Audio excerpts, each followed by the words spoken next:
everybody. Welcome to the Dissecting Liberty podcast. Today, we have a very special guest, the heaviest of the heavyweights, Monica Perez. How you doing, Monica? Oh, you're muted. I'm muted. I'm sorry. Gosh, I have dogs barking. Hi, I'm doing great. How are you guys? We're doing awesome. Doing great. The weather has finally gotten a little bit cooler here in Louisiana, and I'm loving it. Oh, I am dying to go to New Orleans. My anniversary is coming up. I asked my husband where we should go, whatever. We were noodling. We always go to the bartenders conference this summer, and I'm not a bartender just because I figured that was going to be a good time. But I don't know. Is anything open? New Orleans is pretty sad right now. Oh, I mean, it's a real shame, yeah. So today we have some questions. Liberty Zero has really done the brunt of the work, so I'm just going to go ahead and turn it over to him. All right. So really what we wanted to have you on to talk about was, well, first we wanted to get into some of the context of your work and like where you think that like the real power like aside from government, where the real power lies here. But then we wanted to kind of get into the World Economic Forum and just kind of what the future holds and stuff like that. So yeah. First of all, yeah, like I said, we wanted to ask you, what are your thoughts on where the actual power lies? Because I don't think most of us here think that, you know, President Trump is the most powerful man on earth, right? Right. Like, I think that's a ridiculous. Who would ever? I cannot believe people think that. It just seems so silly. The people who put him in place are just sitting. I used to say this about Obama. So Warren Buffett gave him all this money. These guys propped him up. They crafted him. They curated him. They gave him this platform, and then they just sit there watching CNN, hoping he does the right thing. You know, just wondering what's going to happen next, you know, like there's no chance that's how it works. So, but I've been thinking harder ever since the Event 201 novel coronavirus simulation from October 2019, which was organized by the World Economic Forum, the Bill and Melinda Gates Foundation, and Johns Hopkins University, with cooperation from the CDCs, from the World Health Organization, China, the US, all those people came together. It was very clear to me that if you wanted to kind of start putting a list together of who is they, you know, in the us versus them, who is they, those guys certainly think they're they, want to be they. And now, so I started thinking hard about that, like really putting names and faces on this they in February. And as the coronavirus thing has unfolded just so unbelievably seamlessly for these people, and to me, this is a completely mental exercise. It's like virtual theater. It's amazing to me because I mean, you have to see. I don't see, if you didn't have a screen, you would not be in a panic. People wouldn't be afraid of my face if they weren't jacked into the matrix. Yeah. And so whoever's controlling that is literally controlling the minds of up to 7 billion people. And one of the big goals is to make sure that every one of those 7 billion people can be jacked in. Like, that is the number one goal of the World Economic Forum going forward in the Great Reset. So the only people who are free from it are the people who don't have the screen. So like the Obama phone, and when Obama gave out TVs, it wasn't about just handing stuff out. It was to make sure that everyone was controlled by the mind. Homeless people have phones. So I see these guys, and then you see Gates and Johns Hopkins is on the absolute forefront of coronavirus reporting. They are what I read many times, the gold standard in coronavirus information, not the CDC, which we pay, or the World Health Organization, which the world supports and recognizes as the international authority, but Johns Hopkins, who is one of the puppet masters of this thing. So I see them as they, and Klaus Schwab runs the World Economic Forum, and whoever are Johns Hopkins has a very long history in the deep state, but are they like, is there another layer behind them? And then you'd have to wonder what that layer is. So I think like a good place to kind of think about it or start is the Bilderberg group maybe has the English monarchy. And I think they say the Dutch monarchy. I think the Dutch monarchy is actually even more kind of behind the scenes. And they were the first shareholding companies. They were, the Dutch trade, Royal Dutch Shell, all that stuff, that goes back to the beginnings of world domination, empirical or whatever, empire dominating the world. So is it that? But then at a certain point, it seems like whoever that is, don't even care that what they're doing does not seem to jibe with the biological realities of the earth from nature. They're like, we need to restructure nature or whatever, regenerate. Like their whole green thing isn't green at all. It feels like it's very artificial, and they want to blur the lines between biology and technology. And I think, for whom are they doing this? Are they doing it for their own biological children? I don't even know. Or are they doing it for the singularity? Are they doing it because they feel like they are themselves, the only hope for them as they age is to merge biology and technology? Is it for that singularity, that upload? Or does it get like a cult? Does it get metaphysical? Does it get where this is just Lucifer saying, hey man, you gave me Earth, I'm taking it. I'm going to beat you at your own game, God. So and then people get into secret societies or Zionists or the Vatican. And then, so you get to that point where that's a whole different kind of us versus them. But ultimately, I think, I am unable to identify it. Some people think it's interdimensional beings. I'm unable to identify it. And it's kind of like when I used to read yoga stuff and one answer is there a God? The answer was the question of whether or not there's a God is unanswerable and irrelevant, because the real question is how to live. And in that case, the answer is the same no matter how you answer the question of God. And that is, you must free yourself from desire in order to be happy here. And if there's an afterlife, to prepare for the afterlife, your connections, your desires, all this stuff, it all makes sense on its face. So if I look at who are they and I say, okay, I don't know who they are. I don't know what they're up to, but I do know that they are controlling our minds, and in a very flimsy way. There's no evidence at all. It's 100% propaganda, and simple critical thinking can break through, and an expectation that you have individual liberty would basically withdraw from them the sanction that they need from the victim, the consent of the governed for. We are all voluntarily under house arrest. I mean, I live in LA right now.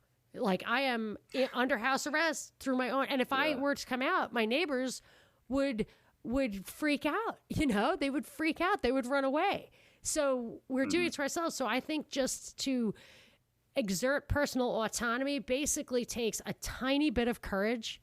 That, like, if there's a 1 in a million chance that I could die from asserting my autonomy, like, you have to just kind of be like, okay, because what about all the patriots who live free or die? I'd be Patrick Henry if if all the, right? Yeah. All the Republicans and stuff are just like, if there was the revolution, or liberals who are like, if there were slavery, I'd be against it. It's like, no, you wouldn't. You definitely wouldn't. You're the kind of person who was for it. You're the kind of person who said, I don't care about individual rights in the name of progress.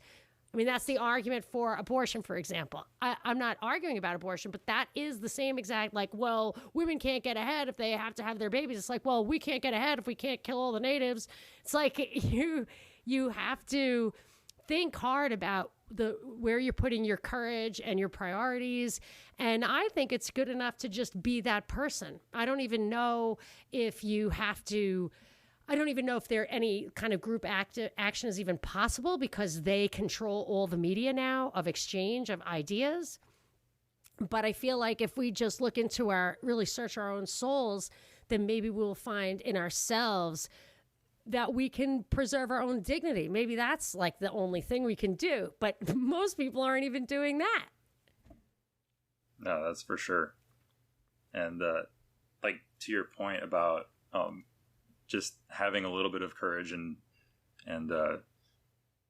you know, stepping out, like when just to assert your own autonomy and your own dignity, like that is really important. And I feel like a lot of people, like I don't know if this has been like trained, like if we've been trained to be this way, but most people are very non-combative.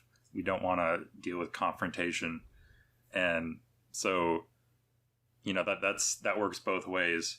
Like for me personally, whenever I walk into a store and like, I obviously don't want to wear a mask, and well, at the same time, I feel that peer pressure.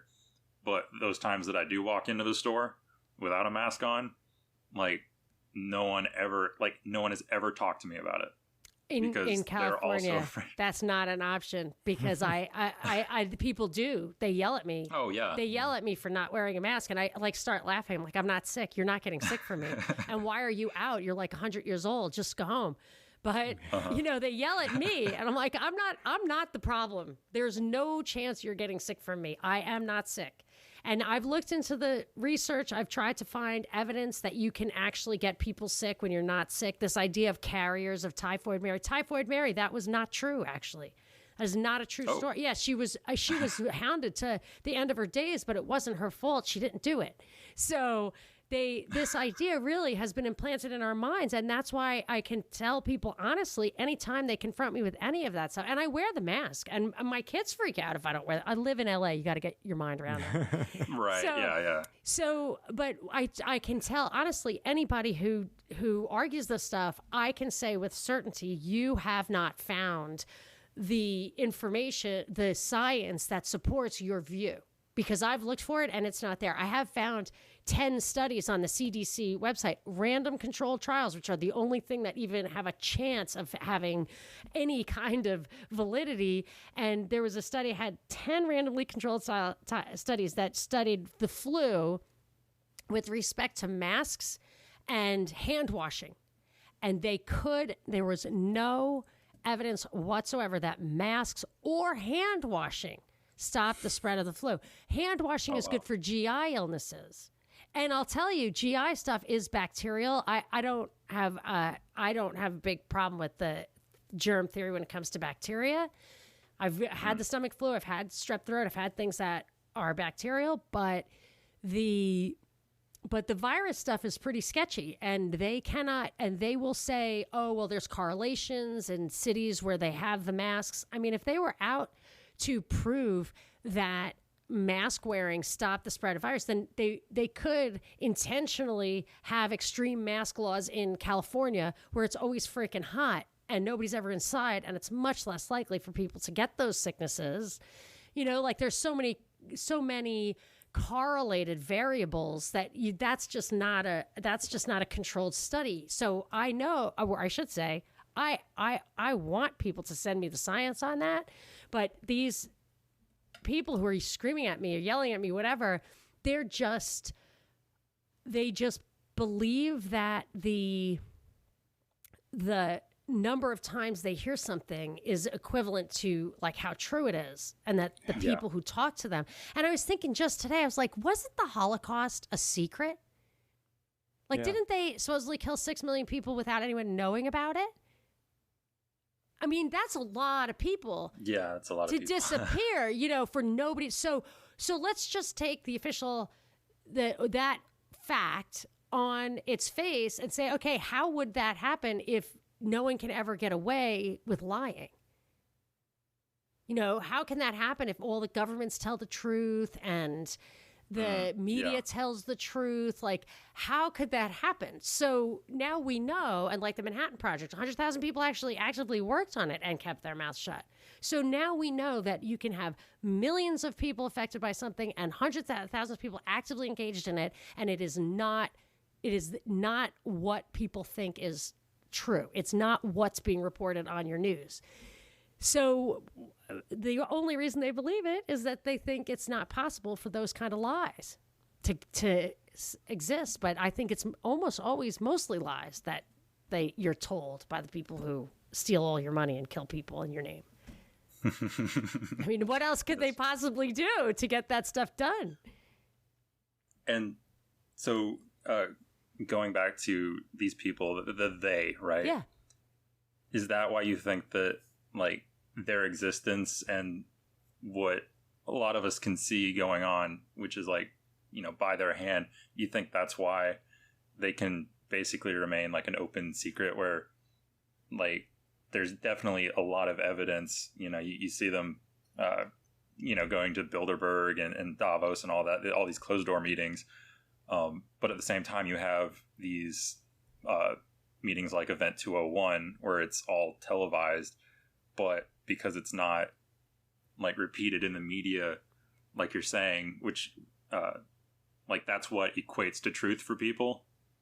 Like, is that why you think that like they can exist and people will never listen to you or, you know, any libertarian who's talking about this sort of stuff? I think this is a thing, and tell me if I'm getting to what you're asking. I think it's much more, I've noticed it much more in Europe. I think in America it's a little harder for them, but there seems to be among my European friends, and it could be that I only know Europeans who get over here, which is probably the upper 10% of the like financial, you know, people who make 10%, upper echelon of income, right, are the people who I run into in my investment banking job or when I went to college. So it could be that it's just the elite there who think like the elite here. I'm not sure exactly, but the way it seems to me is they have this presumption that things are a certain way or need to be a certain way. Things need to be controlled in a certain way, and regular people are kind of stupid. And it's almost like an unspoken assumption. It's unspoken that democracy is like a terrible idea because people are so stupid and that the systems are too complex. But we need it because that is how people protect themselves. That's how the minority gets heard and feels heard and all that kind of stuff. And then so when I see things like the World Economic Forum, Davos, and all that, it seems to me that you can read the stuff as it's written. And I was looking for this quote the other day. It was so perfect. I wish I had it handy. I'm really looking for it. I know I can find it. But you read the stuff that they say, and it starts with, like the Rockefeller Foundation, I think, starts with this, World Economic Forum. They start with, we established this foundation to better humanity. So we are going to try to, I mean, they don't say that they're going to tear down the world and build it back. They say that the world is falling apart and they're going to build it back. They say that they mean well. They say that they want every child to have a laptop, even in refugee camps in Jordan, and have vax tats and everything for the good of those kids. And I think if you just read it and accept it on its face, people, the intellectuals, think that that's a good thing and I should just accept what those people are saying. Even though it's clear their tactics, I mean, if you connect Event 201 with the Great Reset, I'm talking about the World Economic Forum stuff, if you connect those two, it's clear that there was a beginning, a middle, and an end here. There was a cause and effect, and they are on both ends, which means that they are willing to destroy to create. Not like creative destruction where something dies, you know, something just gets too old and then it dies and gets built back instead of putting stuff on life support. I think creative destruction is a natural thing. But what these people do is they destroy healthy things so they can replace it or, you know, or manageable things. They always destroy. And I just feel like when I read the stuff, I'm like, look, wouldn't you? All right, here's a great example, and I really stumped a European with this one. I was like, I don't like inflation. I don't like the monetary policy. I don't like Keynesianism. And they're like, well, you have to have it because that's the engine of growth, and you wouldn't have blah, blah, blah, blah, blah, blah, blah, blah. I said, actually, it's designed just to steal labor.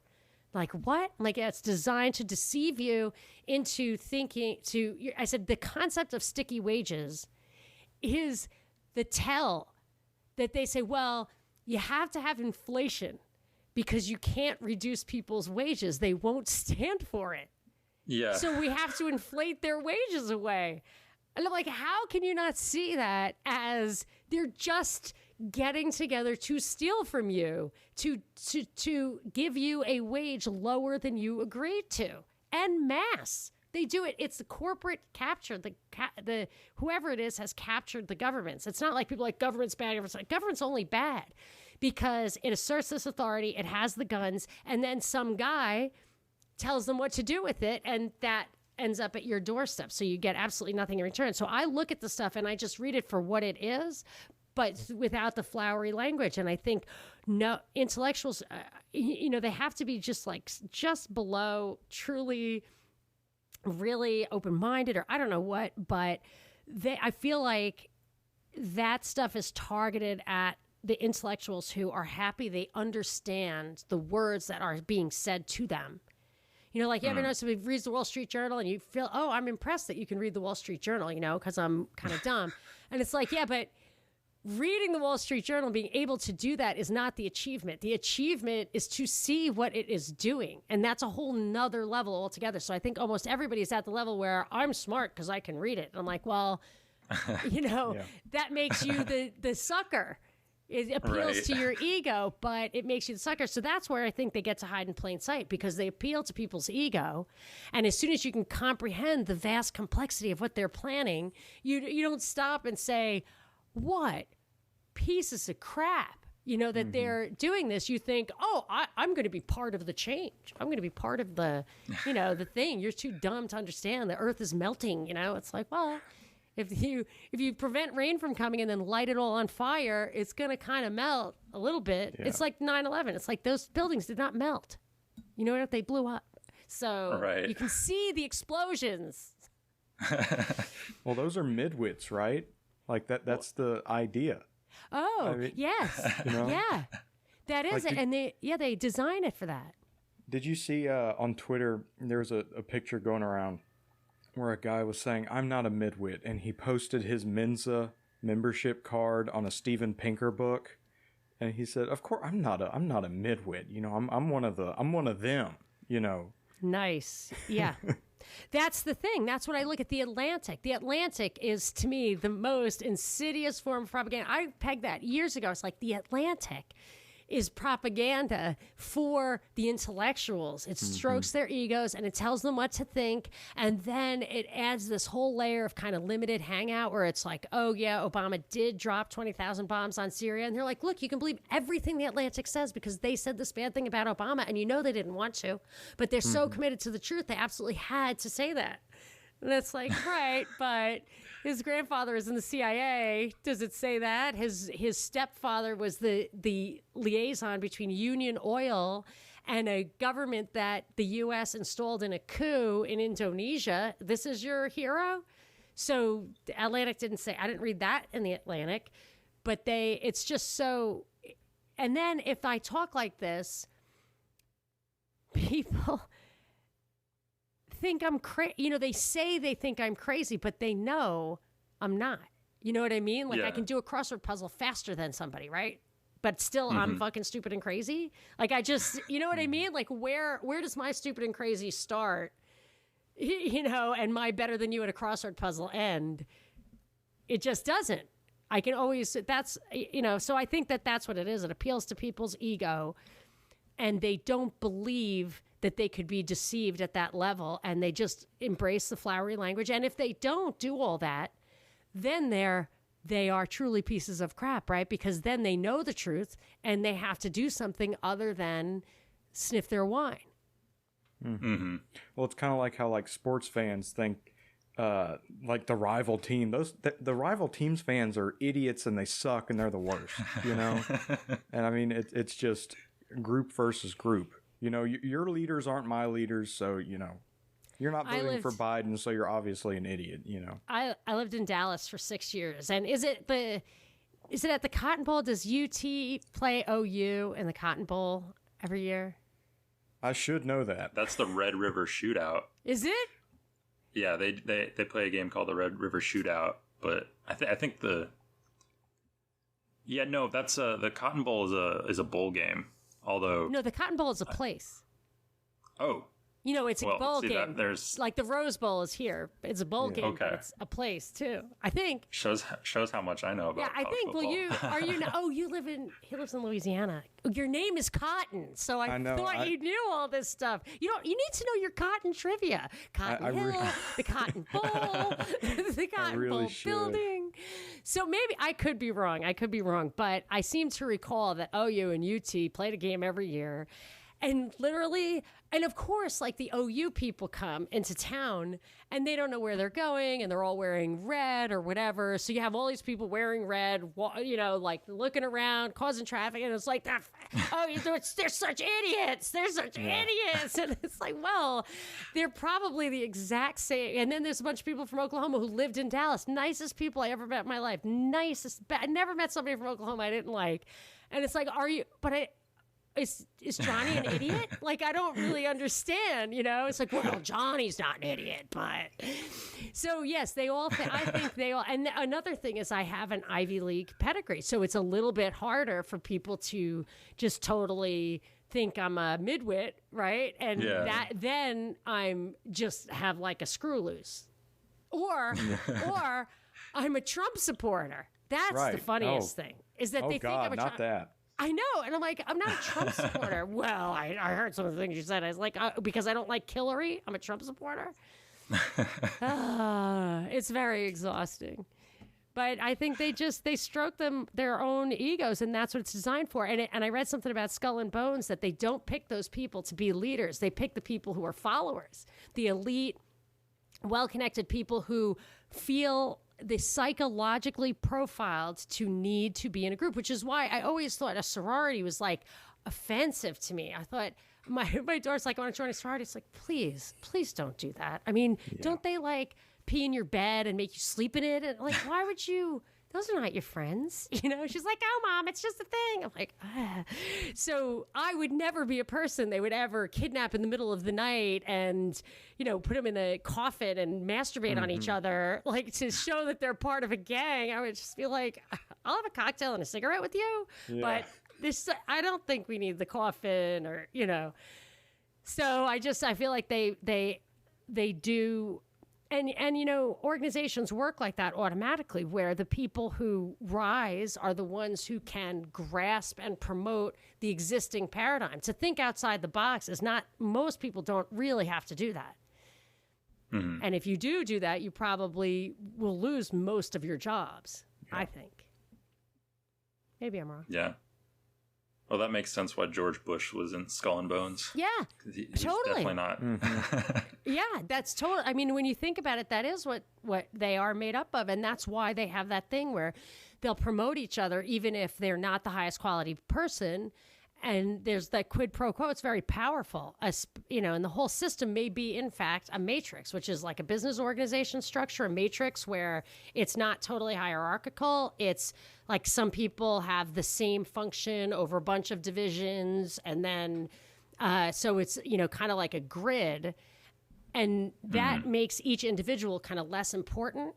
And they don't, you know, the whole system, you could poke a hole in that net and it won't really fall apart. So it's okay that you promote and swap around people who maybe aren't the absolute best, but they are part of that network, and they'll keep it going, keep it alive, and they know they're dependent on it, and they just, you know, maybe can't even ever see the big picture because there is nobody at the very top for most of those guys. But there has to be something behind the scenes, you know? There has to be, maybe it's not, maybe it's a self-perpetuating machine. Yeah. Well, I definitely don't think most of us here believe that, but Yeah, no, I don't. But yeah, I mean, that's what they want you to believe. I've met people who right. are in those echelons, and there's like, there's no conspiracy, there's no one at the top, whatever. And I'm like, well, but it all seems to work as if there is. Right. Well, let's go ahead and get into the World Economic Forum specifically, and like just kind of let's just start with like who they are and what they do. People call them Davos, man. It's where they all get together in Davos, Switzerland once a year. I think they're not going there this year. They probably don't really like the scrutiny too much anymore. And it was this January. I covered it on whatever shows I was doing, my terrestrial radio show and my podcast, about how it was their 50th anniversary in January, and they renewed their mission statement, and it was founded by a guy named Klaus Schwab, who, I don't know if he's Swiss or German or what, he has a heavy German accent, and this was in 1971, so he had to have been pretty young. He's a professor of some kind. I couldn't find any other background of him, but it's just weird. 1971, been starting to piece it together. Operation Gladio, which was the leave behind mission of Nazis. Are you familiar with Operation Gladio? But one of the things, I've heard the name. Yeah, one of the things they were associated with, many things, but one of the things was Italy was kind of going to go communist. So they intentionally did a lot of false flags, hurt innocent people, bombed and stuff, and blamed it on the communists so that a big national election would not go towards the communists. Like, a lot of blood was shed by the good guys. Oh, wow. And the good guys, I think, were supported by Nazis who were allowed to live, maybe like our Operation Paperclip or Artichoke or whatever, where we brought scientists over here. Maybe they were just allowed to stay in there in cells to make sure things didn't go in the wrong direction. But so I wonder what this guy's real backstory is. I've never really been able to find it. But the mission statement is that there should be a way to bring businesses and governments together to promote stakeholder values. So they started the stakeholder concept. It's been 50 years in the making. And to me, as I think about the words and see how they're applied, I mean, it really is fascism morphing into, I mean, it's the next level of fascism, in that fascism, in the classic sense of the word, from what I mean, that maybe the easy way to say it is that the corporations and the governments work together. So with communism, if the government itself owns everything, it's a little hard to be flagrantly wealthy. So you can eat your caviar, screw your whores, whatever, behind the scenes, and that's great. You're in a club, you wear your mink in the back room and everything. But to really be just a massive, rich asshole like Elon Musk or something, just to get out there and just in your face it, you really cannot do that in a full-on communist country. But fascism is perfect for that, because they're like corporations and government work together, but really it's that the governments create, seems to me, oligarchs and oligopolies of kind of monopolies in any one industry, and it allows for mega rich people and really limits competition, so you get less, they get more, and that's the way that whole thing is. But in the classic fascism, I think it would be that it still feels like they're separate. And I had an epiphany reading a Rockefeller Foundation document from 2010, which you probably heard of. It was about technology in the future, and they scenarioed out 4 different possibilities of if nation states would be more fragmented, or they would be more cooperative, and how things would go in the future, and how they would take any one of those scenarios and still push technology down onto poor children. So they act like pushing technology down on poor children is the ultimate in altruism. So they say it openly. I don't think that's an altruistic thing to do. But so what they said in one of those, I think it was called Hack Attack, was one of their scenarios, that nation states would be so weak and trust in government and formal institutions like that would be so weak that big philanthropy would have to kind of combine forces. So you'd have the World Economic Forum, Rockefeller Foundation, and Bill and Melinda Gates Foundation. Warren Buffett and the Gates got together and they got Zuckerberg to, like, all of that. Just think of it as just a big net around the whole world. And they would be the de facto governance body, and it would be a world government. So if you think of it, if you can visualize it that way, that is kind of it's kind of a nexus, a merging of the government, the technology, and all that stuff. So, like, it takes it out of the realm of government's bad, corporations bad, fascism is governments and corporations, so that's bad. The people own stuff, that's communism. It's epitomized in the title of an article that I've read that was from 2016 from the World Economic Forum, and the article's title was this: "It's 2030. I own nothing, I have no privacy, and I'm happy." Mm-hmm. So in that world, what kind of government do you really need, right? There's no real tax. I'm not saying do you ever need government or not need government. I'm just saying say big philanthropy wants to run the world. Say Klaus Schwab wants to run the world. If everyone owns nothing and has no privacy, does it really matter what you call the authority that has absolutely everything? Does it really matter if it's communism or fascism or what? I don't think it does. So I think so his vision in the World Economic Forum feels to me like it transcends our understanding. So we're bringing back this idea of socialism versus capitalism. Trump says, I laugh my ass off because he's a complete socialist, just like everybody else in the Republican Party. I mean, it's ridiculous. There is nothing but socialism here.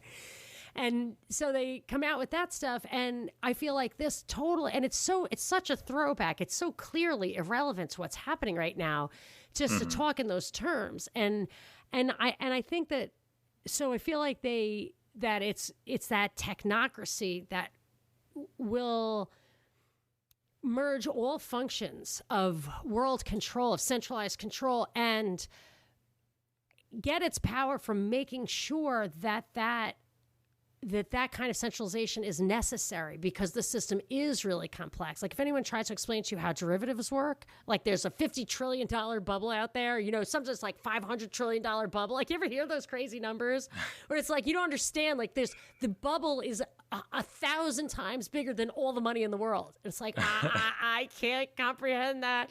So if it's that complicated, you could never unplug the computer. Right. And They want that to be like us. They literally say biology and technology should merge. And so I feel like it's just this kind of worldwide total merger of all systems that this guy wants, which is why he says, like, corporations shouldn't look at shareholders, but stakeholders, people who are affected by the corporation. So think about your individual choices. Every single thing you do affects other people and other things. That's why we have this 10,000-year-old probably concept of don't touch me or my stuff. You get to do what you do. It's definitely going to affect everybody. The air that I breathe, they want to tell me right now, the air that you breathe affects everybody else. You're going to kill people just by breathing. So put this over your face. It's like, okay, that's how crazy it's gotten with their argument that what you do affecting other people isn't the same. It has to violate people's rights. But they've jammed it all into this concept where anything you do that affects anybody else is under their control, and they have to make it more and more true that everything that we do does affect everybody else, and that you cannot control it in any kind of autonomous way, or you'll die. Once they start giving people 2 vaccinations, 3 a year, 2 for COVID, 1 for the flu every single year, I bet you will die if you it's like transgender people or diabetics. You're going to die if you don't get your shots, or you're going to die. And that's this. I blame this guy. But who is he? Is he? I don't know. He could be a shape-shifting lizard. I don't know who he is. I don't know if it's him, if he's got a metal skeleton underneath, or he's a lizard when he goes to bed at night, or if there's a lizard with its hand up his back. I have no idea. But it's what he says is all you really need to know about. It's not cool. Yeah, and like you see a lot of what you were just talking about. You see a lot of, they've been kind of conditioning us for years where, with pollution, like you're affecting the air we breathe, like with your car. And then with privacy, like every time that you hit accept on one of those terms of service pop-ups when you're installing, like everyone does that, and we don't read the script and we just accept it. And at this point, we're totally fine with all the spying and the back doors. We know it, and we're Well, I have two things to say about those two things. This thing about pollution, there is a very simple, age-old solution to that Murray Rothbard talked about in the beginning with an example. I don't know if it's a particular case or a bunch of cases, that in the beginning of the Industrial Revolution, when pollution was getting on people's private property, those private property owners were winning suits against industry for invading their space. Perfect. I love that. And if the roads were all private too, you would have those kind of very simple individual-based laws that you don't even need a super authoritarian government even a government with authority. You don't even need a government with authority. You need a bunch of people to say, hey, we've got the customs here. We all know it. You can't dam up the water or we're going to beat you up. And we're not all going to get together and beat you up and then fight amongst ourselves for what is left. This is the society. Either human society exists or it doesn't. And if it does, then it works that way just better than the central controlled thing that's ripe for corruption. So there was an answer to that.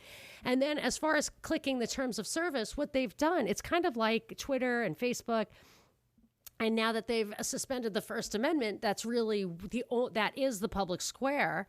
And they tell us that it's a private company and that you don't have First Amendment rights there. Whereas for years, when I'd come out of the supermarket and there would be beggars there, the people at the supermarket would say, it's against the law for us to chase those people away. They're exercising their First Amendment rights. They can hand out political flyers, whatever. As long as we pay property taxes and cops come when we call them and all of that, we have to allow this. So as long as Twitter has patents on the books that are protected by the government, they should have to, I think that's a good analogy for the kind of rules they should have to follow. But they don't. And if you look at some of the backstories, especially Google's really obvious one, and I think Zuckerberg is a close second, that they incubate these things. Palantir, totally incubated by the CIA. They incubate these things to the point where, and then they give them the contracts, they give them the presence, they erect rules that foster them, and then they're going to take them away, like Section 230. Like they left the rules there until their guys could get big, and they take them away so Gawker goes bankrupt or whatever. So you are forced to, it's like, I think Revelation, I'm not great with the Bible, but I think Revelations that has the thing where you have to wear the mark of the beast to transact in the marketplace. Mm-hmm. And I asked my uncle, who was a priest, like what that meant. And what do you do? Do you have to morally have a tax revolt or sit out, not work? And he said, well, you have to feed your family. Morally, you have to feed your family. And if they take over all the means of production, and the only way you can do that, you can do it with protest in your heart, but you have to get food. If they put a tattoo on you of the 3 6s, then you got to take it and you've got to do it. And you're not responsible for it. So when they throw up those terms of service, you know damn well you can't function economically if you don't say okay. And by the way, the Vax tat, do you know the vaccination tattoo that's going to be able to read? It's like a barcode under your skin. Yeah. The thing that it reads is it's a radiating ink, so it's invisible except for if you have like a, whatever, blacklight reader or something like that. The name of the glowing stuff in there, I believe, is called luciferase. Oh my God. So you're not going to be able to go into a store without a Vax tat and it has fucking Lucifer's name in it. I just feel like we're getting a little apocalyptic now. Don't make it too obvious, right? I know. That's why I'm starting to think I was never that person who's just like, it's like they're drinking baby's blood. And I'm like, I think the drinking baby's blood is like still within the realm of earthly, they're just trying to look younger. But sacrificing the babies, I feel like could be some of that. I don't know. I don't know. That's when I'm starting to Because I mean, it feels to me like they're destroying the world. I mean, they're hubris. Do they really think they can implement a world where they can just burn 4 million acres in California in order to what Klaus Schwab's? I was listening to one of his clips say regenerate nature. He didn't connect it to those fires, but as soon as he said one of our big goals is to regenerate nature, I'm like, well, how would you do that? All right, first you burn it down. Mm-hmm. I don't know. So I don't know why, to think that they can still have the balance that nature requires. I have an aquarium and it teaches you a lot about balance. I mean, a lot of fish have died in this lesson learning, but I'm just saying, I mean, and those are just goldfish or whatever, mollies. They look like goldfish. But I'm just saying the balance of an ecosystem is really hard to strike. And I just I don't know where they think that's why I feel like it has to be something else. Like it has to be something bigger than I care about my kids. Not a chance. Yeah. And I was just thinking that like when COVID started and everyone was mandating masks, I looked really hard for like different places where I could go buy groceries without having to go wear a mask. Right. And then I realized that your local grocery store, like your mom and pop grocery store, doesn't exist anymore, and it's all these chains. And then they have like the same policy for all their stores, and so that's like you were talking about, like you're economically dependent on them for food, and that's part of the reason. And we'll get into this later at the end when. But like that's part of the reason, like I started a garden the other day because I wanted to be able to grow my own food and not be as food dependent. Yeah. And I think that's part of how they're structuring these insane bailouts. So they absolutely made everyone stop working. They destroyed everything all at once, absolutely made everybody stop so that things would completely collapse. And then they only resuscitated the companies that, my opinion, how it's going to shake out in the end is the only companies that are going to be resuscitated are the ones that are dependent on the government or that they know will go along with that stuff, will search your backpack, will have no niches in the wall so it can be surveilled all the time, will plug their cameras into the machine, the person of interest style machine. I think they're destroying everything so that they can choose. I think that's the best way to put it. They can choose to resuscitate only those firms, chains that they know will participate in the plan. Yeah. So continuing with this talk about the World Economic Forum. I think we've talked about Event 201, but I did want to get into the Great Reset because you touched on it. But if we could kind of get that nailed down and really find out like what that is about. I think the Great Reset. So I had already been looking into the Fourth Industrial Revolution, which is what the World Economic Forum was promoting, and there like tabs under that there were something like 8 tabs. It's like shaping the future of consumption, shaping the future of education, shaping the future of housing. And I'm like, who do these people think they are, shaping the future of the world's everything? I mean, it's really messed up. Shaping the future of women's work. I was like, what? So then after this Event 201 thing, they call it the Great Reset, but what they're doing is ushering in this Fourth Industrial Revolution, which they define as blurring the lines between biology and technology, to the point that in one of their videos, it says that you would need to carve out free thought zones. So that's how intensely integrated we will be to the Borg. That's how we'll be fully assimilated to the Borg. But other things they want to do is they want to make sure that companies all report. See, this is why it's the World Economic Forum is all about business and government coming together. If you look at the calls to action for Event 201, there's like 7 of them. they're almost all about how to use business and government together to implement these goals. And they want to restructure the environment, they want to restructure society, and they want to restructure governance. It's called ESG. And they want companies to be kind of pressured into submitting reports on this to the World Economic Forum, which to me means it's the de facto world government. If all the companies are world corporations and they all plug into that world corporation, I feel like that's what they're trying to do. But it would be basically every single person has a laptop. All kids are kind of educated by the AI. I mean, I'm not pulling all this stuff out exactly from them, but they do have... I'm just trying to piece together what I think they're up to. I read many, many articles about it. They really focus on young people. They have, I think, 11,000 global shapers in 400 cities. They've targeted Austin, Jersey City, and Mumbai as like a health sustainable city. They're going to roll out their healthy communities initiatives there, and they have the people there to kind of pave the way. And I feel like that's it all. It's all about reshaping, I think, the infrastructure, society, human beings, taking away the autonomy, removing them from any ability to own land, to have their own transportation, guns, gold, and a getaway. All those things will be gone.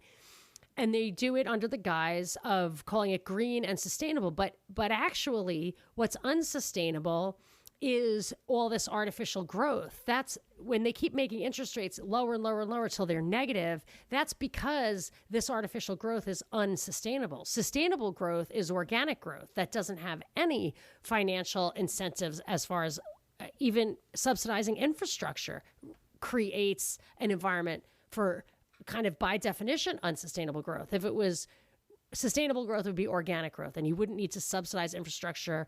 You wouldn't need to subsidize interest rates.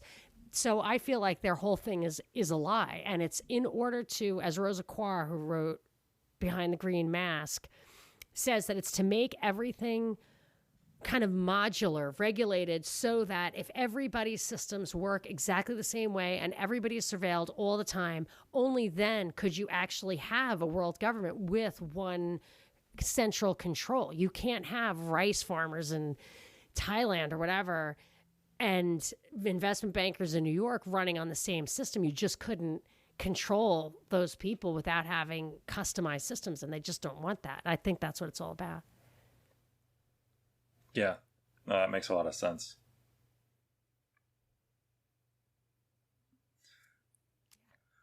I could just keep talking and talking, but I never let you get your... No, you told me I could do that, so I went ahead.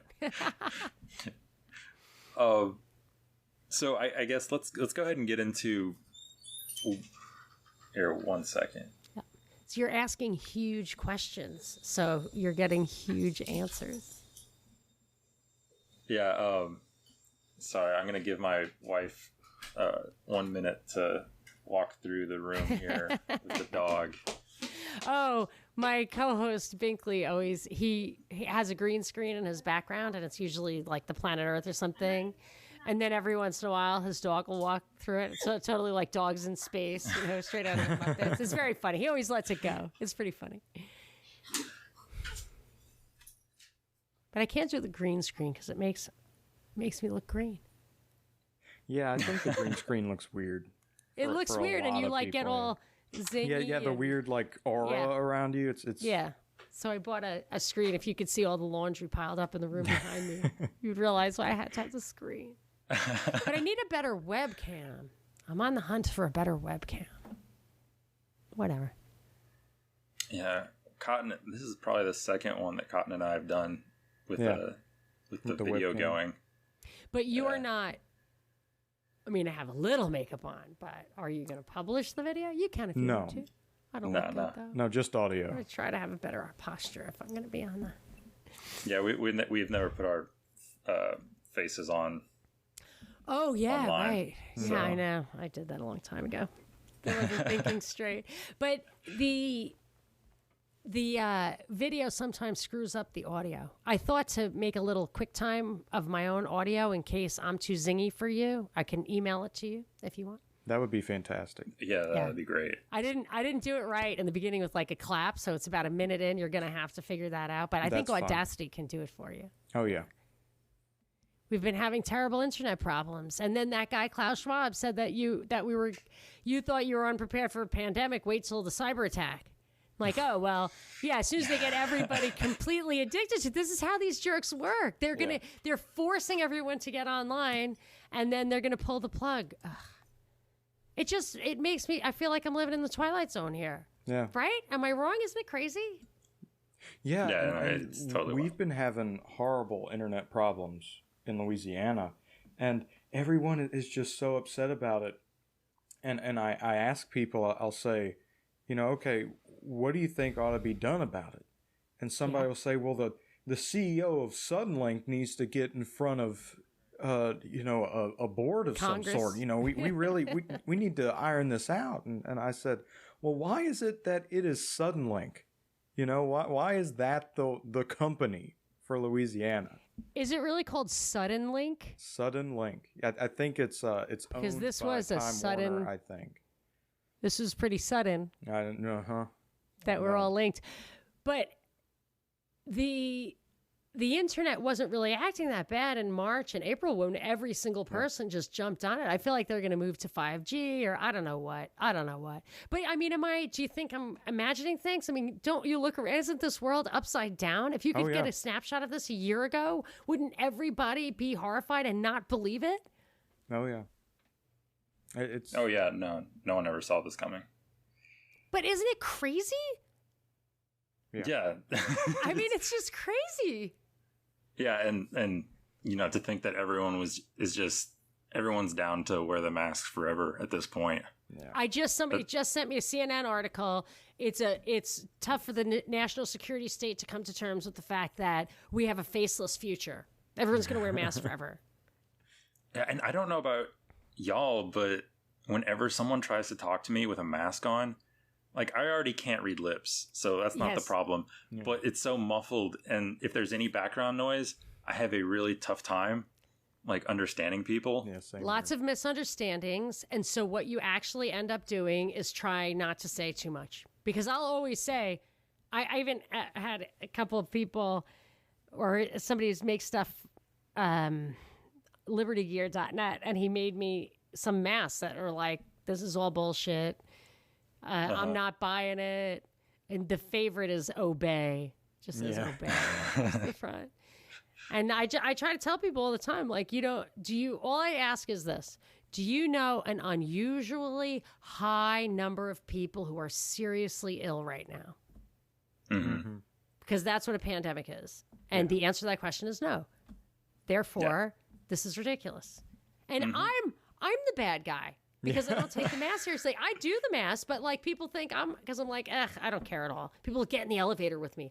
This is what the elevator signs say. It's the funniest thing. Please limit 2 to the elevator, except for during high traffic times, and then limit it to 4. Oh my goodness. Because we've learned this, yet another thing that is so unique to this truly novel coronavirus is that it's very considerate of busier times of day, and it's less likely to jump from face to face during rush hour. Right. Yeah. It's exactly. It's I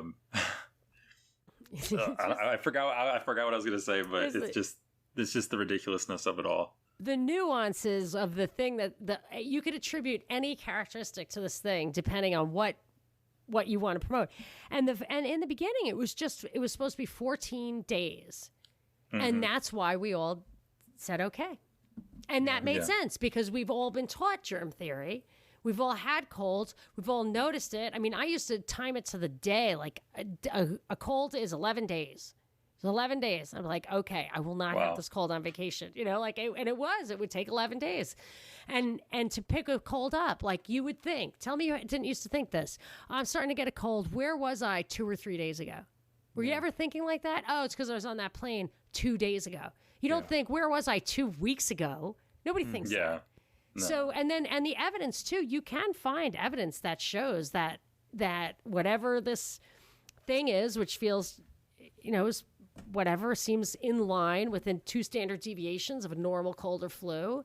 They have those kind of stats. You don't not get people 14 days out catching it from asymptomatic people who never ever get sick.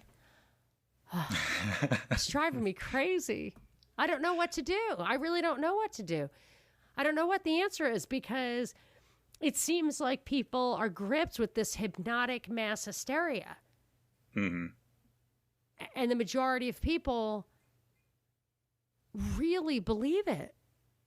Yeah. I walked into a store the other day, and as I was walking past someone, his eyes got wider and wider as I was walking towards him. Because you didn't have a mask on? Yeah, I didn't have one. You didn't think about it. Yeah, right. Yeah, well, I did. Yeah, exactly. And they were out with so I was like, well, I'll see if they kick me out. But yeah, as I was walking past this guy, he's like backpedaling as, fast as he can, because he's that freaked out by me walking in there. That happened to me recently. I didn't understand. I was just walking down the sidewalk outside.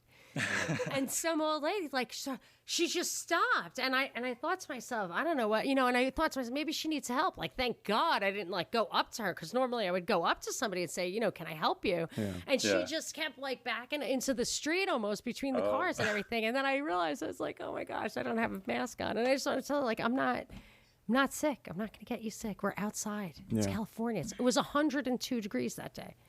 You know what I mean? Well, it's not. I think I know the secret, because I live in a fairly small town and it has not been bad. I have a buddy that is out in Idaho right now, in Boise, and it is not bad. And I mean, there Which seemed is to the be one where people are moving to? I think they're just Idaho. I think it's Idaho. Oh yeah. I want to go to Montana, but all the Californians are going to Idaho. Yeah, that's a shame. Western Wyoming is beautiful. Wyoming's Oh, nice. really? Oh yeah, I went up there for my honeymoon. Oh, and really? Yeah, we Is did that nice? hiking, and it was I couldn't get over it. Just the Really? whole drive up through Colorado and then Wyoming. I was just my mind was blown with how beautiful it was. Yeah. Oh, that's great to know. My dad was a truck driver, and I used to go in the summers in the truck with him, but I was too young and stupid to realize. And I just remember the Badlands and stuff. And now I know some of the things stood out to me, but I can't remember now what was awesome and what wasn't. It was just all a blur because I was a dumb kid. But I think it's worth, I guess after I read the Ted Kaczynski Technological Slavery, which is a good book, not going to lie. Yeah. And he was in Montana. You did read it. No, I need to. Oh, yeah, you need to read it. I used to be just 6 months ago, I read it right before this shit started coming down, and I was thinking, technology. I was like, you're so right. Technology is bad. And then all of a sudden, everybody is completely plugged into technology, and the government's threatening to take all our food away. And I was man, that guy was right. And I had just read it. And now I'm openly oh, you got to read Kaczynski. I used to wouldn't say it on a podcast, but Right. But anyway, so he was in Montana, and somebody from that town wrote to me. It was like, you got to come up here. It's a microclimate. It's called, fine, $10,000 an acre. So, I mean, if I had the nerve to leverage it, it would really be very little to get a piece of land. And I thought all you have to do is kind of go up there and plant some trees. Just for starters, the trees that take a long time. Maybe how hard can it be to grow a tree? I don't know, because I'm from Brooklyn. So I really don't know.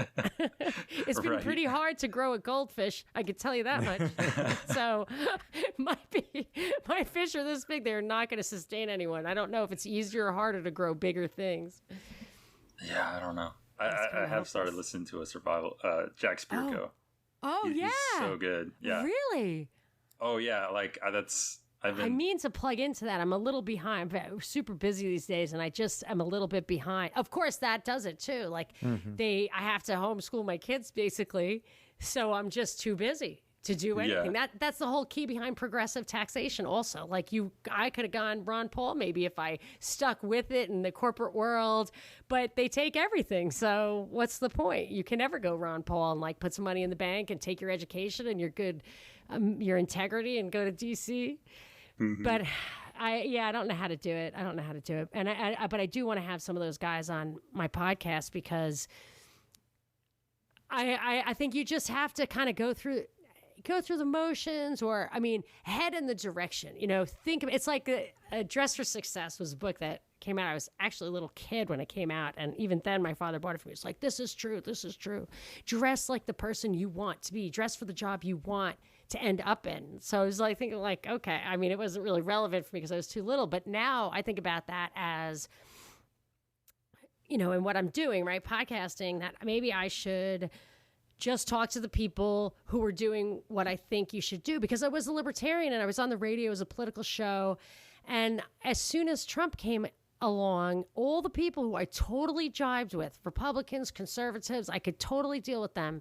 When Obama was in office, because we all agreed that he did ignore the Constitution, he was a socialist, these deficits are terrible.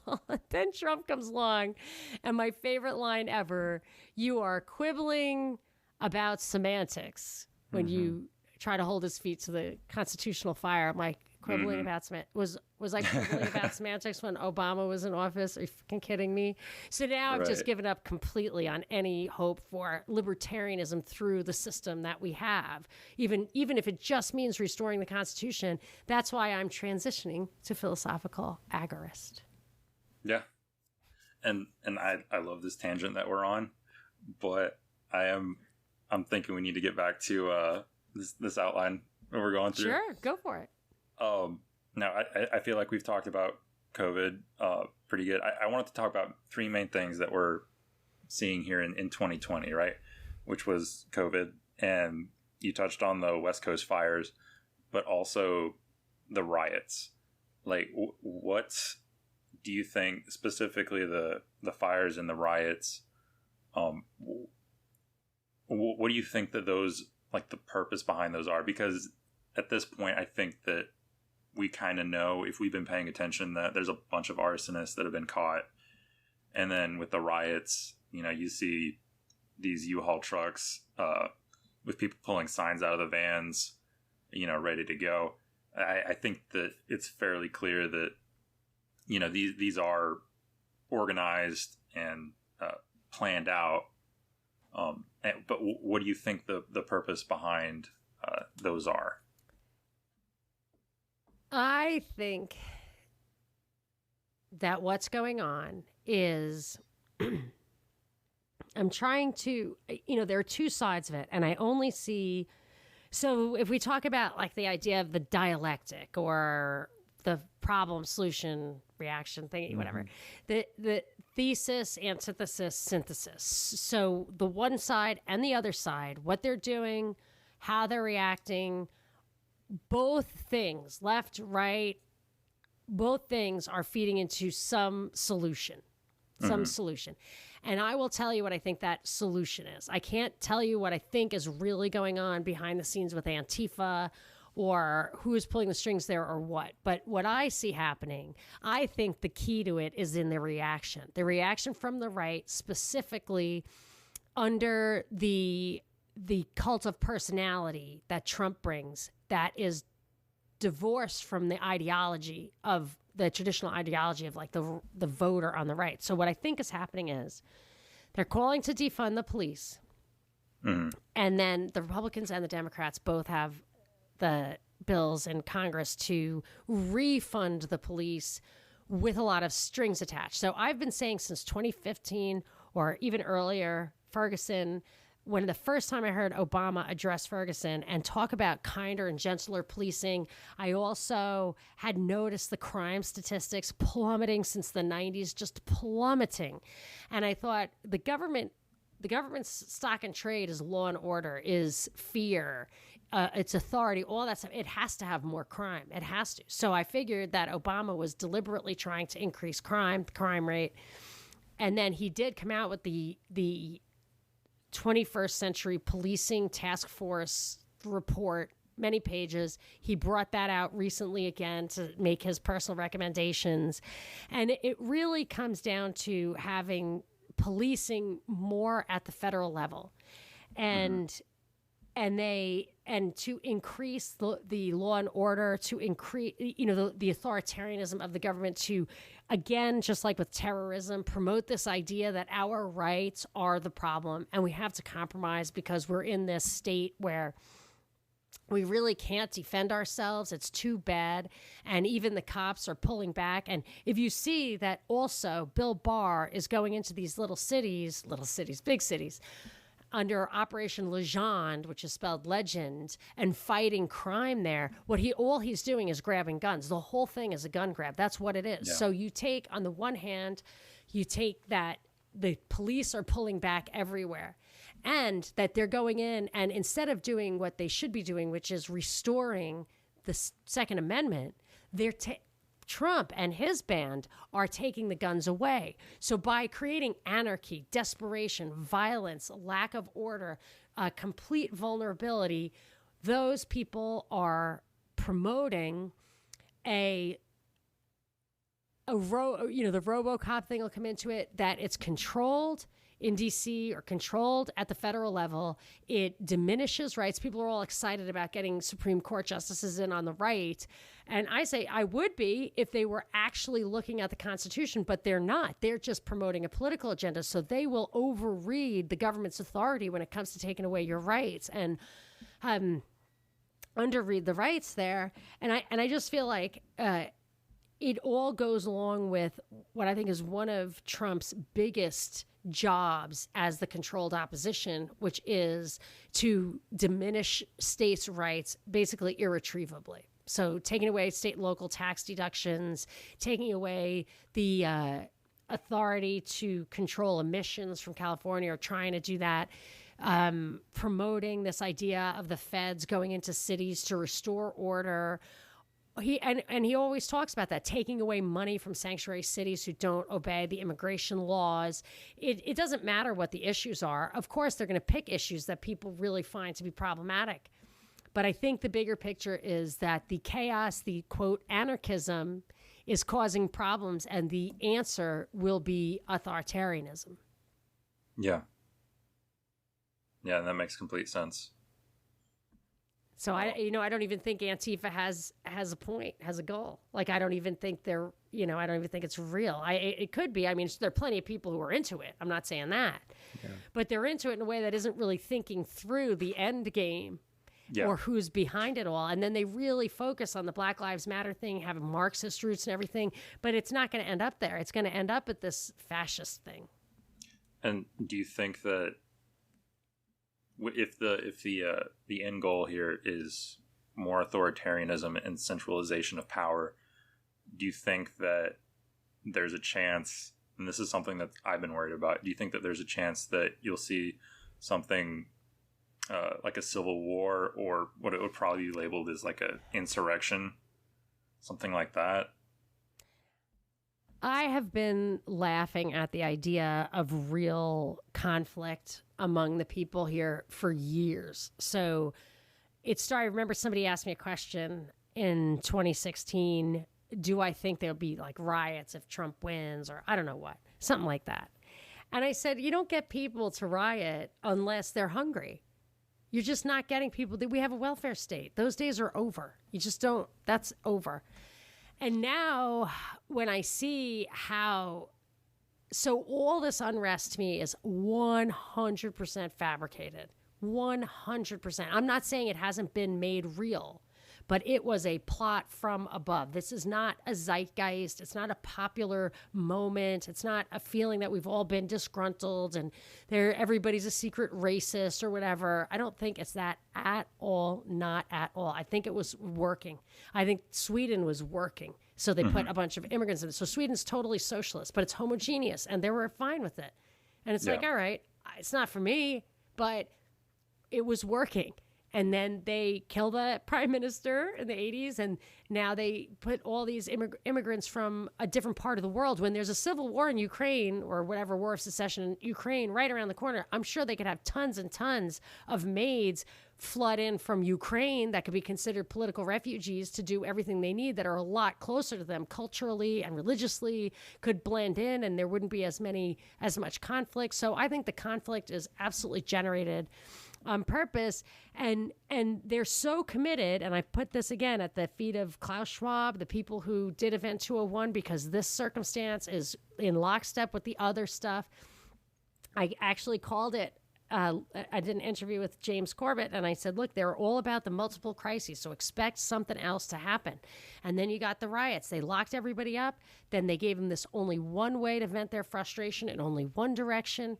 And I may even still go back to my assumption that it takes hunger to cause a revolution, and they are threatening that. They're threatening food shortages. Their blackouts help a riot situations. They threaten that.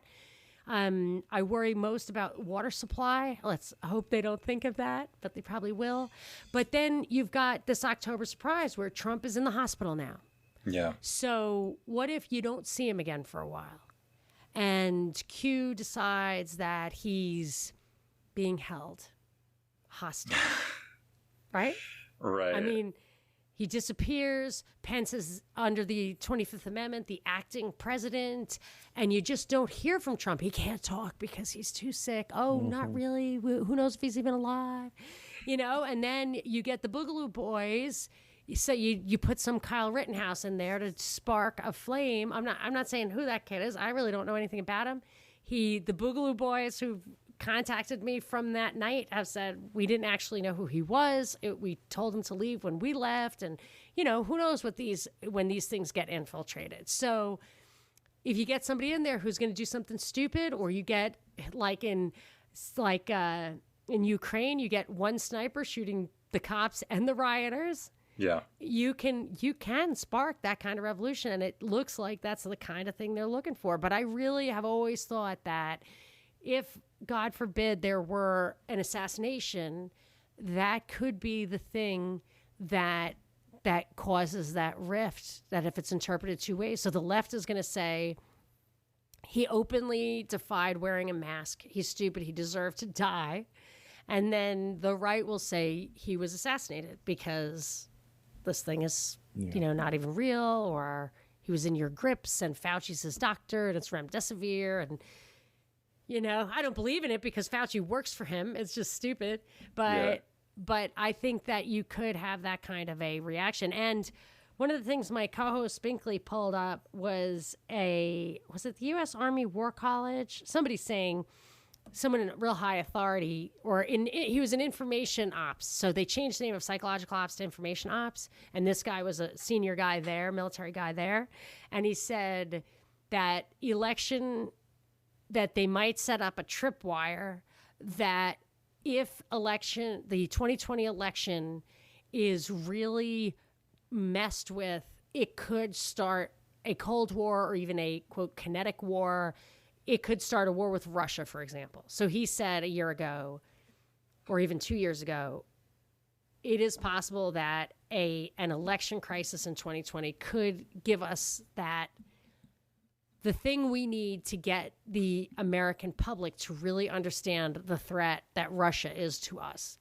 So they're willing to sacrifice, the election. They're willing to create a major crisis. So ever since then, or at least earlier this year, I did the hashtag election crisis 2020 long before it was, obvious that's where we were headed.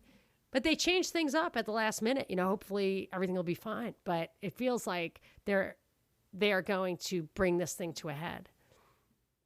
They just haven't gotten where they need to. Look at where they have us. I mean, they have their knee on our necks, not in a George Floyd way, but like in a WWF way. Like they were there. We're down.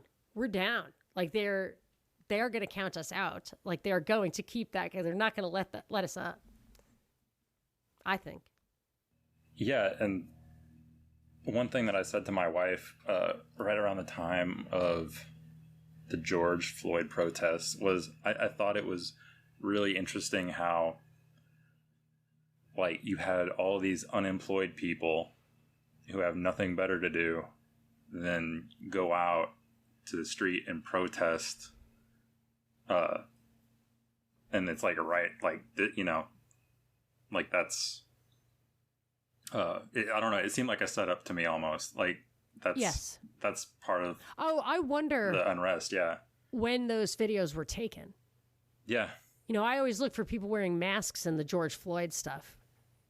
Oh, and there aren't too many people wearing masks. So there's like one guy, and in another frame, he's not wearing a mask. So I never really scrutinized the one frame where you could see one guy wearing one mask. Mm-hmm. But other than that, I didn't see any of that. So I wonder if that stuff was just held. And like Ruth Bader Ginsburg may have died last year. I mean, the timing of her death was weirdly reminiscent of the Scalia timing. To what end? And now Trump's not even there.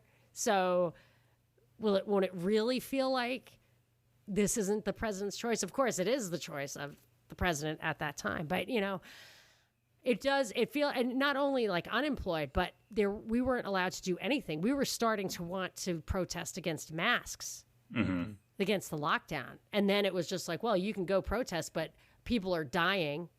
Every city center was all of a sudden a no safety zone. Yeah. So the government property, which is where we would exercise our right to assemble and petition, happened to be the places where there was total anarchy and the government itself just couldn't figure it out. I don't know how to let you in. I can't open this door for you. Sorry, it's not my fault. It's that guy who's shitting in the gutter. Yeah. No, for sure. Weird. What do you think? You've mentioned this a little bit on your show. That maybe like the fires and the like the rioting and stuff could be part of an attempt to get people out of cities.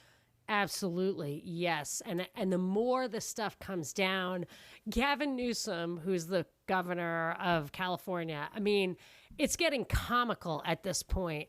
He just said, he's the first state that did this, engaged a task force on slavery reparations. Because that's his fucking priority. Yeah. Whoa. Right? California wasn't even a slave state. Yeah. They're talking about retroactive taxation. They're talking about raising my taxes from before I even lived here. So they're retroactive taxation. People who left already, they want to tax them. They've shut down. I've been in lockdown here for 6 months. 6 months. My kids haven't been in school in 6 months. My husband hasn't been to work in 6 months. And we've all been wearing masks. It's essential services. They say it's like phase 1 and phase 2, but they are not opening the schools. And I feel like we're going to head into round 2 of this thing before we do get fully up and running. So they've absolutely devastated the economy, raising taxes. Actually, to tell you the truth, the 2 reasons that I did not buy a house here and was not going to stay here is that all of a sudden they have mosquitoes. And I was like, do they want people not to live here anymore? I've lived here before. And the best part about it was no mosquitoes. Like, they found these tiny mosquitoes in Asia that can live in, a drop of dew. I'm like, really? How hard was that to get that? And then I read that so I'm like speculating. Then I read that they released 20 million of these mosquitoes in Sacramento to fight off the mosquito problem. And I'm like, Wow. So you did release them. So I looked for it, I found it, and they're like, no, but we did it to help the problem. Okay. And the chemtrails too. I was like, okay, it's just constant at this point. We're all going to get Alzheimer's. I'm out of here. and then when they stopped the chemtrails, right out of World Economic Forum, it said, if you start solar radiation management and then you stop it, you're going to get spikes in temperature. So they stopped the spraying for coronavirus, and this town it was like 115 here, which is like, it's in LA County. It should not be 115. The day that the fires just freaking erupted out of nowhere, and I can still see the fire. Oh my gosh, it's way bigger right now than it was this morning. It's been burning since September 6th. I saw it coming over the horizon. I said, they better put that out. That was September 6th. It was like 500 acres. Now it's like 15,000 acres, whatever. I'm like, why didn't you just put it out? They're like, the cloud cover. It's like, there was no cloud cover. I remember seeing it coming. So they're doing all of this stuff, all of it. The one that started in the San Francisco Bay Area was started by an unprecedented 11,000 lightning strikes. And I lived up there for 4 years. And I remember distinctly every single year saying another year without a single thunderclap. I have got to get out of here. I love thunder and lightning. Then I moved to Dallas, and boy, did I get thunder and lightning. But I would say it all the time. So I looked it up. I was like, how much thunder and lightning do they get? Because I remember 0. And I found an article from 2012 that said thunder and lightning, or lightning strikes shatter Bay Area record at 750. So in 2012, 750 shattered the record. And this day, like a month ago, 11,000 lightning strikes started, fires everywhere. Yeah. Whatever. So they're doing, so I see this stuff and I said they're chasing people out. Then Joe Rogan, he talks to Edward Snowden, who anyone who's watched the first Rogan Snowden thing discredits then both of them. They're like, oh, obviously these guys are full of shit. Yeah. Then he gets this big Spotify contract, and then he pulls everybody from LA to Austin, and they close the bars and the churches. So that hits everybody. Mm-hmm. So the people are afraid of dying and go to church. The people are afraid of dying and go to the gym, the bar, everything. The gyms. So it seems like they're chasing people out. And what I think they're doing is for 3 reasons. One, that they want to infect smaller red, I hate to say red and blue, but the smaller Republican strongholds. So you can take a city like Austin or a city like Atlanta, 1 million people, and you can take 1 million people out of LA and LA won't even notice. Yeah. But you'll double the population of a small city that might have been borderline Republican, or in a state that's the hub. The state is Republican, but the city is blue, and really screw up the demographics of smaller places. It's a way to kind of game the congressional representation or whatever. Yeah. So that would be one reason. And another reason would be a classic kind of elite move is to see what's coming as far as crashing and bottoming out of a market so that you can buy it up. So a tiny little place in Santa Monica is $4 million, like a 2-bedroom cottage on the ocean in Santa Monica is $4 million. I don't know if that'll ever go down, but just the ripple effect of that kind of pricing. And you go into downtown, someplace in downtown that's emptied out right now could be half what it was a year ago. A year from now, it could be worth half of what it was a year ago. Yeah. And if you know that, and this is the third thing, if you know what's coming, you know to buy that. And what I think is coming is, I think they then go in there and put in their green infrastructure, put in their 5G, tear down the buildings that you can't completely surveil, restructure it for this future, build back better, or whatever they call it. So I feel like it's especially New York and LA. People who live in New York, especially, which I haven't been to in the city in a long time, but they think that it is being deliberately emptied out. And I get that feeling about LA. And I'm kind of the only one who thinks that about LA until I point it out. But in New York, it's just spontaneous. They're like, what the hell are they doing here? Yeah. And then their policies greatly exacerbated their fatality rate with the COVID thing. Like I think it'd be worth investigating if every single additional death was related to overuse of ventilators. They had almost a 100% death rate for every single person they put on a ventilator. Think about that. Yeah. When you know there's a 100% chance of the person dying on a ventilator, just let them die in peace anyway. Right. You know what I mean? Like, I'm not saying save their lives, but why give them a $30,000 ventilator that you just paid for? I mean, I guess if you have a hammer, looking for nails. Yeah, and then the nursing home policy in New York. And they won't investigate them, and then they change and then they change the liability. I mean, medical malpractice liability is already based solely on the subjective diktats of the system. You can't get sued for hurting someone. You can get sued for not following protocol. Yeah. And they've even increased the liability protection. I mean, that is a red flag that something's up. It's like the vaccine companies. You can't sue them. Like, well, why? Well, because could you imagine? It's like, that's the point.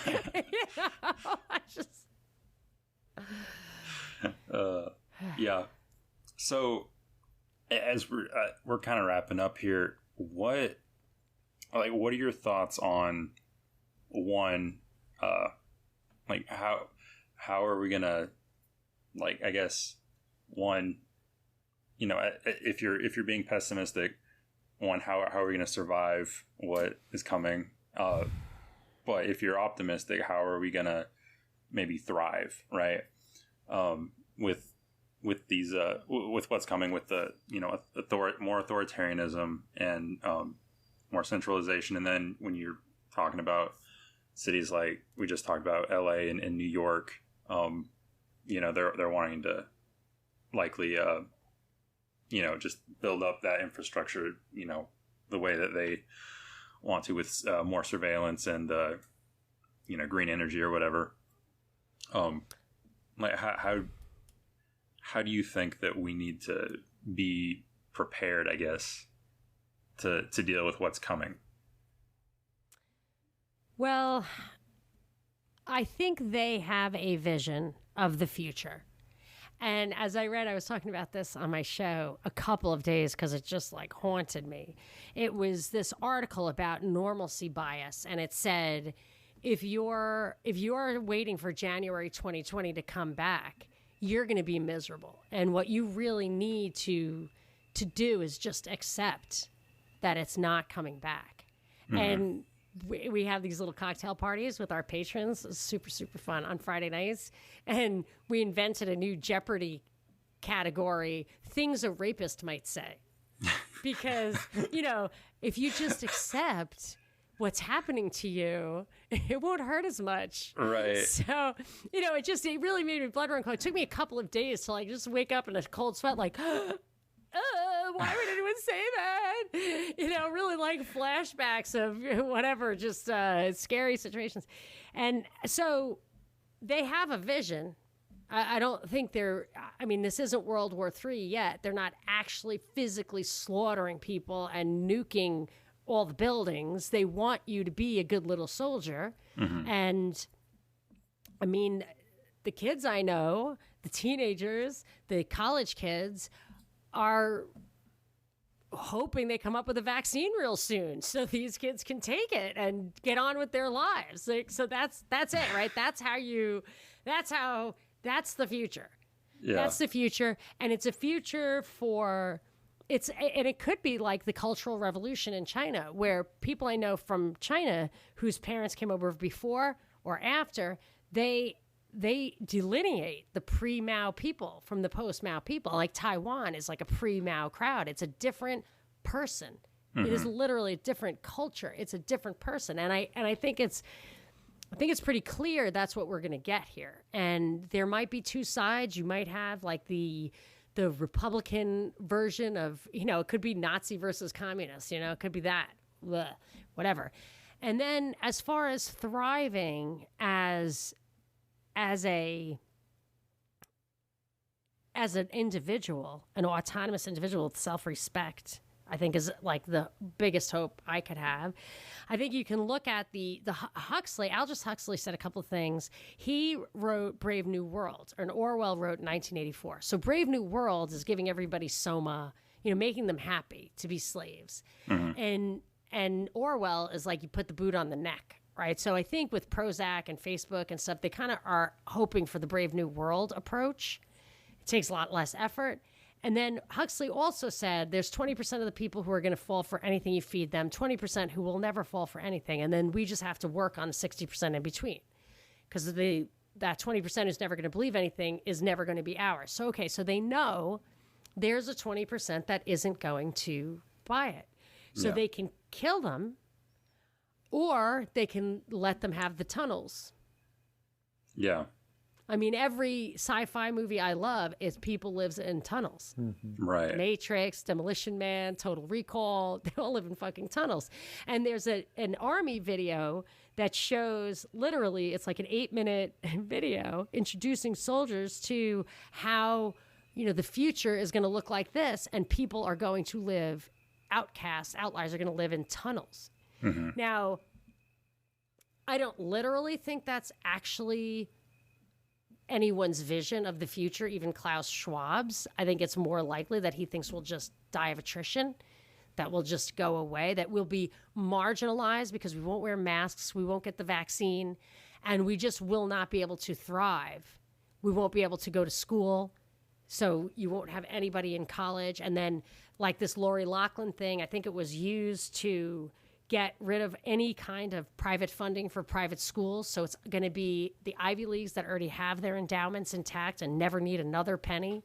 And then everything else is going to be public college, free college. And so it's total brainwashing at that level.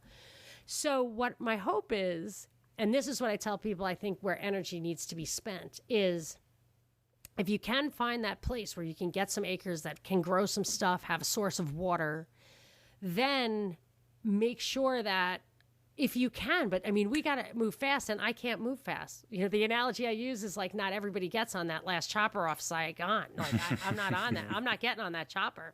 I can't do it. You know, got a special needs kid and I'm just too old. I'm going to try. I mean, people tell me what to do. I say stuff like that and I get really great advice. Like somebody said, you know what? Don't freak out. You don't have to buy 10 acres in Montana. I do want to buy 10 acres in Montana, but like just start growing anything that grows in your backyard. Just grow it. Like figure it out. Like you spend your time on the aquarium, spend your time on a tree.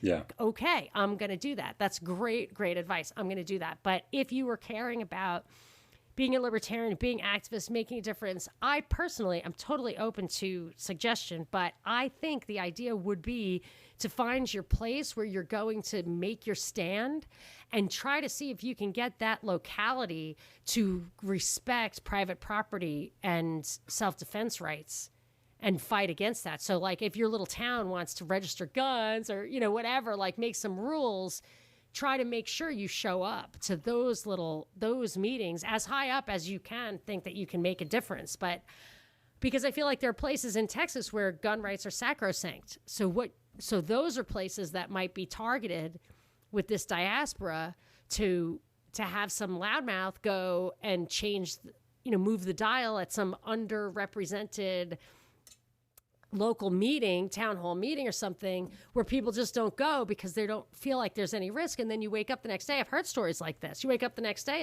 and what the hell happened? It's like in DC, they decided to make like a $15 minimum wage or something for waitresses. And the waitresses were dead set against it because they probably make double that. Yeah. And when you make it like that, then the restaurant puts a 15% surcharge on, which is much more than $15 an hour. They keep it and give you the 15. They didn't want it. They were absolutely against it. And it was like a vote that was taken in the dead of night. And when they rose up against it, sued the city, everything like that, or maybe the lawsuits were in different places, but they still lost.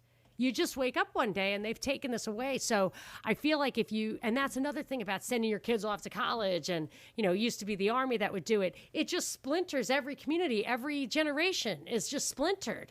And I don't know where my community is now. It's not here. I'm probably going to have to evacuate by the end of the week. It's definitely not here. So where is it? And just pick it, pick it. And I don't want my kids to go away to school wherever it is. I want us all to stick together. I want a big enough place that they can build, for at least a couple of generations. I don't know. But I feel like the only hope would be to find something that you could grow stuff on that has water and to try to make sure that you keep your eye on the local government as big up as you can get with that government to make a difference and retain your rights. And I think at that level, you might be able to make a difference. Yeah, you and I are completely in sync on that with, trying to just be more, finding that community and being more self-reliant.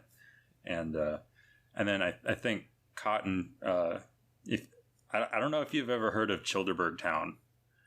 But I'm going to Childerberg. Oh, I cannot fantastic. wait. It's the end of May. That's awesome. Oh, I'm so excited. I cannot wait. Yeah, me and Liberty Zero met for the first time in person at the last Childerberg. Yeah. Really? Oh, yeah. The last one, like the COVID one? Yeah. COVID Good for survivors you. one, yeah. Is there any chance that the next one doesn't happen? No way, right? Oh, it's definitely going to happen. Absolutely. Yeah, I got a little bamboozled by some quarantines. I went into New York out of California, had my kids with me, and I was headed down to Atlanta to see my gang because I'm from, my show's from Atlanta, and we were having a meetup. And that day, so I came in on a Monday and I was leaving to Atlanta on a Wednesday, leaving my kids behind. And that day they quarantined California and Atlanta. They were finding people, checking flight records and everything. And I just kind of got paralyzed because I couldn't leave my kids behind and I didn't know what to do. And I guess I should have just defied it all, but it was like a shocking new thing. So I missed the damn meetup. They had a great time without me, but come on. Yeah. Come on. I wanted to see everybody. So I figured Childerberg in Texas, I think that we should be able to get to Texas, right? I I hope so. I mean, there were some people that didn't come because of COVID. They just didn't want to risk it. They didn't want to, I know somebody that's from Illinois that didn't want to be in Texas with an Illinois license plate with all the COVID stuff happening. But then, why would the license plate matter? Well, because they didn't want to be seen as somebody out of state. They like, I think a lot of people in Texas, like pitchforks and torches, in the small towns where like the campsite was, like think, oh, Chicago, this person's bringing COVID here, and being worrying about that. But then like we had a guy come from, I think it's South Dakota. He drove, and just all over, and it was fantastic. Yeah, well, this time I'm not going to piggyback any other trips. I'm not bringing my kids. I'm not putting any in danger. Maybe I should drive. How long is that? LA to Austin? It's probably 24 hours. Yeah, it's a good long drive. Yeah. I could do that. My dad's a truck driver. I could do that. That's nothing. 24 hours. That's nothing. I would, yeah. So, but that would be a sure thing. Well, we'll see what happens. But if it happens, I mean, I'm not my own master. But my husband he's from Texas, so I can't imagine that I wouldn't get a hall pass for that. So I'm pretty excited about that. Pretty excited. Yeah. I wish it were now. Oh, yeah. I know. I bet they have a record turnout next year. Yeah, that's what I'm expecting. I think most libertarians are going to be over it by then, right? Yeah. I was going to be probably, I wonder if everybody else turned them down, but they had me as one of the MCs for Freedom Fest in Vegas. And they canceled that. Canceled that. So I missed that, but Childerberg did not get canceled. Yeah, we showed up. Yeah. All right. Count me in. Am I going to be the only chick? No. My wife's going to be there. Yeah. And there's a few others. I usually like that, kind of 90-10 ratio. 90-10. Yeah, it's just perfect for me. I just, so yeah, that'd be awesome. Yeah. Well, I'm really looking forward to it. And, I think we're going to wrap it up here. And I want to thank you very much for joining us. I had a fantastic time. It was great talking to you and hearing your thoughts. Happy to hear that. Thank you. And you, just for the record, you did say, hey man, just let it roll. Yes. Because I have been accused of talking a lot, but that's what I do. I mean, that's what I do. Yeah. Well, you're a professional talker, so. See, I made my weakness into a strength. Exactly. I would say God loves lemonade. It's his favorite drink. Take your lemons and make some lemonade. Well, why don't you tell everybody where they can find you? Sure. Thank you so much. I have a podcast. I used to have a radio show, but I think that it died of COVID. So I have a podcast, which is even better. It's actually much better. It's a daily show that we bring the news of the day from a perspective of truth, liberty, and justice so that you don't have to listen to the regular news. It's the Propaganda Report is the show, but the daily show is the Drive Time News Blast. But we do other interviews, stuff like that. So you can find it at Propaganda Report on any of your podcasting feeds. And we have a Patreon. I would have to say it's the best Patreon ever, because every other Friday we have cocktail parties, which disappearing patron parties. So we really let our hair down. It gets a little crazy, a little wild, but then you can never go back. No one can ever see it. So that is well worth it. And we just went Patreon commercial free. And so instead of the 30-minute daily show, you get 45 minutes. And we have a website, thepropreport.com, but it's down a lot. But if you want some swag, some merch, isn't that nice? That's nice. A nice little Propaganda Report mug. You can get that from thepropreport.com. So this is my passion, so I spend a lot of time. And then I think my real job is now homeschooling these kids, which I never signed up for. I mean, that if I could have made that happen in my past, I would have, but I didn't. And it's been thrust upon me, and I don't think I'm doing a great job at that, but I feel like I'm doing a great job at the podcasting. Well, hey, why don't you guys say your stuff so that if I put this on my listeners will know where to find you. Okay, on Twitter, I'm Cotton Archist. We have a good time over on my Twitter. And then the show is Dissecting Liberty. And we're on all the major podcatchers, and our Twitter is Dissecting Libby. That was the only one that was available. Dissecting Liberty was too long of an @ for Twitter, so. But yeah. And you can find me at Liberty Zero on Twitter. Right on. And I'm at Monica Perez Show. And I tweet a lot. I'm a pretty heavy tweeter. So I'll see you there. Yeah. And I was going to say, thank you, Cotton, for reminding us about the plugs, because I always forget that. Hey, man, and, I'm producing over here. That's right. All right. Well, I am Liberty Zero, reminding you to zero your rifle. And I'm Cotton Archist, reminding you to pick cotton voluntarily. That's our little outro. Thanks for having me. I love it.